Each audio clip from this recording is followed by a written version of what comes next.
Stanislav Jelichovский, candidate of political sciences, international expert Stanislav has already joined. Hello. Good afternoon. Stanislav, what exactly did you hear in these statements by Fico? Is this some kind of blackmail against NATO partners? You know, this is a test, and what will the electorate say? What did you hear behind this, or is this a clear intention, as we hear, so we should understand? Well, we must understand that there may indeed be several reasons why Slovak Prime Minister Robert Fico will make such statements, which can clearly harm both Slovakia itself and the security of the Central and Eastern European region.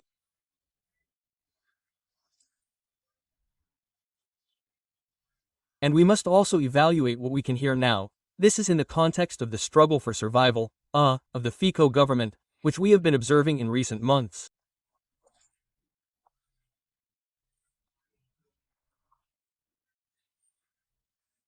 And if earlier Fico tried to balance and not make any such harsh statements that could clearly be interpreted in the context of a pro-Russian direction, now there are more and more such statements, more and more such oppositions.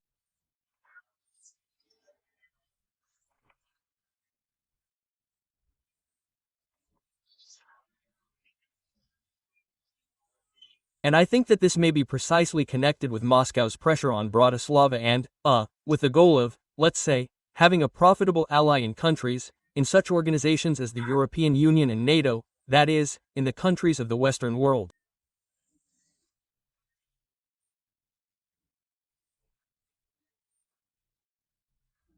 And thus, I think that, this will only get worse. Well, and we must also understand that, a struggle is really taking place in Slovakia now, a struggle for electoral resources.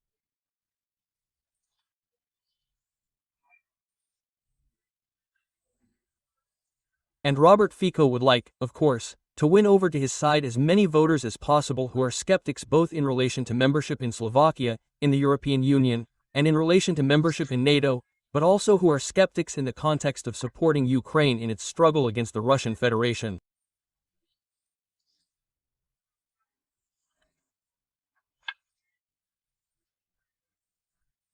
And I think that Tut Fico, let's say, is not an innovator, but he looks at neighboring countries.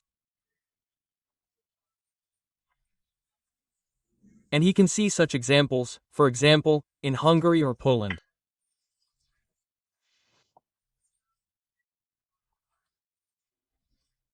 Because, apparently, now the Prime Minister of Hungary Viktor Orban is very actively fighting for the electorate, in particular the one that has Eurosceptic views or has skeptical views regarding the integration of Ukraine into the European Union.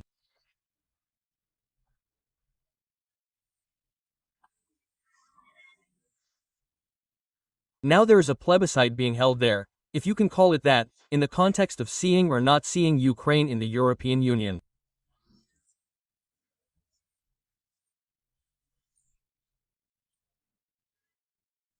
And this is precisely the context of Orban wanting to win the elections, which are parliamentary elections that will take place next year.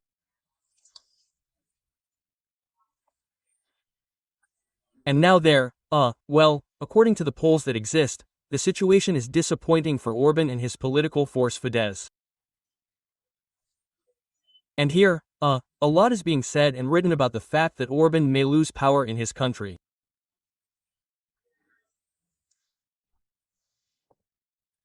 So Pizza, seeing this, would not like to repeat such an option, but would like to have such a good electoral base already now.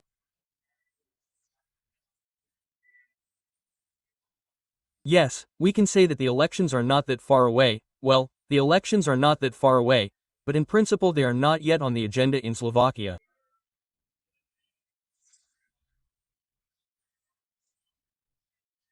They should happen in 2027. But nevertheless, now a lot is said about the fact that early elections in Slovakia are possible, due to the fact that the parliamentary coalition is not unstable, is fragmented, and, let's say, one that may not last in the near future.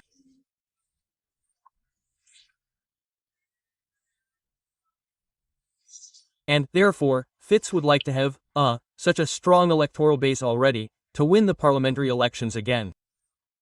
Well, and the case of Poland.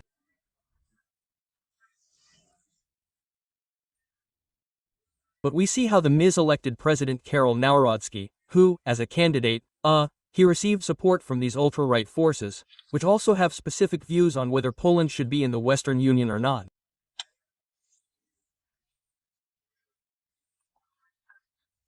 And also on our country, of course. That's it. And, for example, the votes of the supporters of the Confederation helped him win in the second round. That's it. And, of course, Fitz is all this, but he understands perfectly well that it is necessary not to balance, but to try, let's say, to get the support of that electorate, which we can call their Eurosceptic or ultra-right and so on, radical.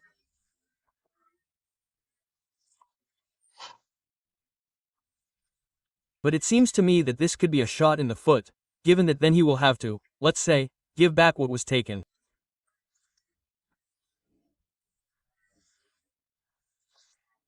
And here for Fitz there will be bleak, it seems to me, prospects, if it happens that he really mobilizes around himself, in particular, this specific electorate.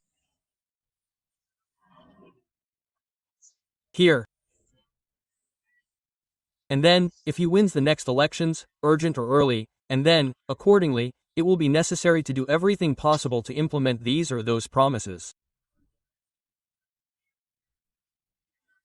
And what he is saying now about Slovakia being a neutral country, he may have to answer for this, for these promises, for these words, and perhaps even implement them. Therefore, it seems to me that this is a really big challenge for Slovak society. Because not everyone shares the views of Fico, especially of this nature. We even see that President Peter Pellegrini, who was, well, earlier such an ally of Robert Fico, and they were in the same party with the MRSD. Here. But now we see that the situation is changing. Moreover, I would also like to remind you that Pellegrini recently announced his intention to visit Ukraine. And I do not rule out that this may happen. That is, he will become more familiar with the situation that exists.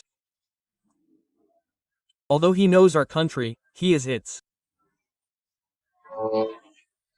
Yes, Stanislav, but to see it with your own eyes, it is quite so, I think, it is, of course, this is what I am getting at, of course, it is very important. I think that he can take an even more, his own specific position, which is not in solidarity with Fitz's position. And, Stanislav, about Fitz and this statement of his regarding NATO. You yourself said that Fitz has high stakes, he needs to earn, let's say, commitment, clear, unwavering, of a certain part of the electorate. What he is ready to do then, we can only guess. But some institutional decisions in the key of this statement, for example, sabotage of some NATO decisions or, reconsider, maybe, possibly, Slovakia's attitude to the principles of security within Slovakia itself. That is, in fact, there are many methods and steps, they can be used simultaneously. It is possible to irritate the allies of the PNAT a little bit step by step, and to feel out, and how the electorate likes it or not. Here is your feeling. How far is Fico ready to go in this context? And we can again draw parallels with Viktor Orban.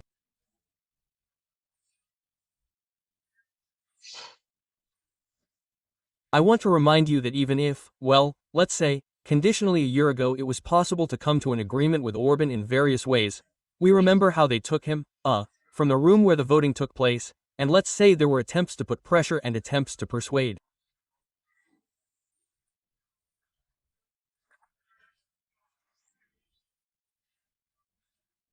And still it was possible to come to an agreement with Orban at one time, like with Scrip, although not easy, but now Orban has taken a very strong position that is clearly not beneficial to either the European Union or Ukraine. But Fico may just come close to this.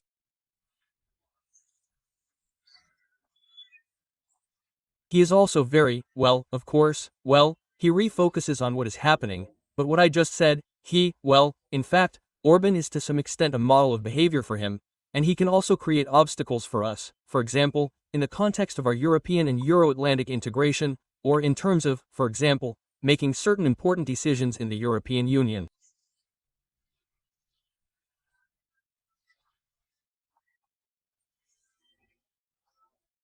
This may concern both strengthening defense capability and putting pressure on Russia, including in the context of possible sanctions and in relation to assistance to the Ukrainian state. That is, Slovakia can definitely take such a position. So far, Fico has not yet crossed these red lines. He has not yet entered a phase like Orban. And this means that he can, for example, support Ukraine's European integration at this stage, well, in exchange for the opportunity to receive energy resources, and especially if it is on a favorable basis for the Slovak economy. Then he can meet us halfway. But, it can't go on like this for long either, if he constantly uses only such methods to extract some beneficial decisions that should be made by consensus, for example, within the European Union, but this also applies to the Euro-Atlantic and the North Atlantic Alliance. Well then, sooner or later, he will move on to this phase, the Orban phase, if I may say so. The only thing is that if we are talking about the North Atlantic Alliance, then Fico will be strongly oriented towards Donald Trump's position. And here it is worth understanding. But within the European Union, the situation may be more complicated. And politicians like Fico and Orban are starting to increasingly, so to speak, oppose various kinds of initiatives. And it seems to me that this is definitely, so to speak, a bleak outlook in the context of, both counteraction to the Russian Federation and in the context of assistance to Ukraine. Therefore, stronger levers will need to be found here. And it seems to me that what we talked about earlier, and Ukraine constantly raises, is that it is necessary to reform such organizations, which have many member countries and each of which has its own ambitions, its own changes in the internal political context, and that which may, let's say, in the future have negative consequences for these organizations themselves, needs to be reformed.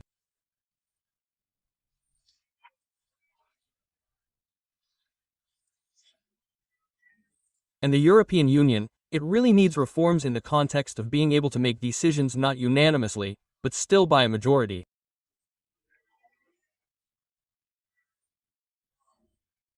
And so we see that the case of Hungary is not alone. And then Slovakia may take a more radical position, and after it any other state or group of states may take it.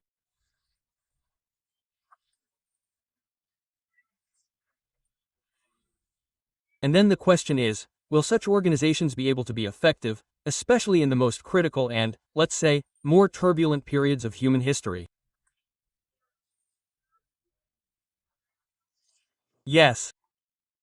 And it's interesting, if, for example, well, hypothetically, let's imagine that this process is launched by a referendum, or Slovakia becomes very close to this process, then there will be a split in society. I think we can assume so, because Fico is partly counting on this split. If he chooses a separate part of the electorate for himself and specifically hits their preferences and fears, that is, it turns out that a split in society does not frighten him so much. He simply hopes that he will get into the majority of society and thus continue his political career. And what about the split in the elites? This could be even more dangerous for Fico. And how controllable can this situation be for him? Well, yes, I agree, because we must understand that the issue here is not only that some part of society will support or not support certain initiatives of Robert Fico, but how much the coalition will be ready to tolerate this. And here, it seems to me, he wants to hedge his bets with that part of society that can support him. And even if the country goes to early parliamentary elections, he hopes that he will get there. But again, the question is, well, it's one thing to get in, well, to win the elections, and another to create a coalition, because, well, it's unlikely that, we can expect that he will have a mono majority in parliament. He will need to negotiate with someone.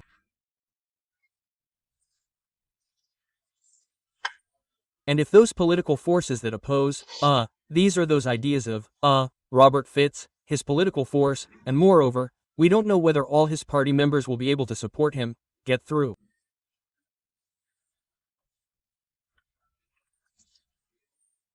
And here we can also assume that there may be some exits of these or those, well, different members. And by the way, Peter Pilgrim is a very clear example of this. They can create their own political projects or join existing ones. And thus, Fico simply will not be able to gain power in the country.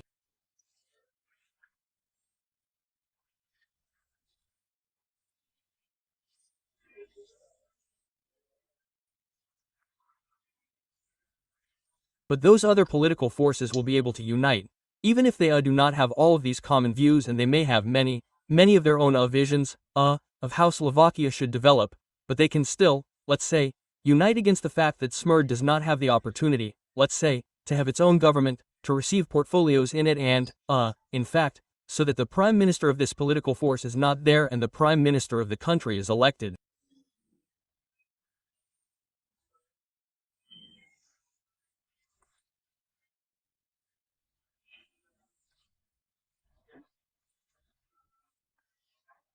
But we understand that this is precisely about Robert Fico, so it seems to me that there are risks for the current Prime Minister of Slovakia himself.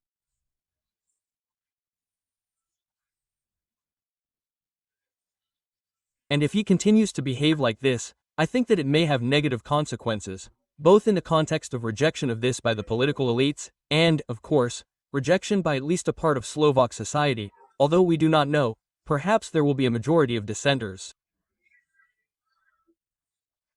Here, too, we should not. Well, yes, we will see this in fact. Stanislav, thank you for joining Freedom. Stanislav Желиховский, PhD in political science and international expert, was in touch with us.